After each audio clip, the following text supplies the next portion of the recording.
Hi, I'm Joanne Brothwell. Today I'd like to read a little excerpt from Silencing Breath, the second book in the Stealing Breath trilogy. Here we go. The rust-pitted shovel hit the casket with a dry, hollow thud. Stefano pulled the shovelful of earth out, this time leaving behind a hole that revealed the dark mahogany wood below. Ignoring the mineral taste in his mouth, he slung the soil off to the side and straightened up, grinning at the cavity he'd made in the earth. Finally, the precious bones interred here would be freed from their earthly prison. Finally, Father is so close now. Stefano wiped his gritty brow with the back of his hand, closing his eyes briefly as he sucked in a deep breath. His eyes flicked back open. His hair ruffled in the soft breeze, sending sweat-soaked tendrils tickling back and forth across the back of his neck. All around, the dead spoke to him, soft voices urging him on, singing with songs of revenge. The graves hummed with the music, each stone unique in its individual melody. The white ones falsetto and ringing, the gray ones alto pleading. The black resonances rumbled with a deep baritone that wove the sounds all together into an ear-splitting cacophony of self-righteousness. Stefano smiled. Beautiful. His shovel sliced into the earth once again.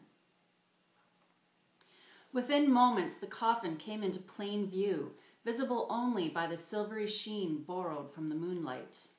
Stefano's eyes widened as his heart thudded inside his chest. The luster of the casket had dulled in the years since Stefano had last seen it. But the image of that gently sloping wood was inexorably burned into his mind's eye. Throwing the shovel aside, Stefano reached for the jigsaw that lay on the grass above him. He turned it on, bent down and stifled a chuckle while the blade tore the wood apart as if it were a knife through butter. Bone. The whitish beige bones glistened within their dark wooden home. Stefano sucked in a breath as he absently turned the saw off and pitched it back up onto the grass near the grave. With blistered bare hands, he tore the remainder of the wood away, ignoring the burning splinters that stabbed into his fingers. The coiling scent of rot rose from the casket. Father. The bones were fully intact. Stefano let out a long sigh as the full impact hit him.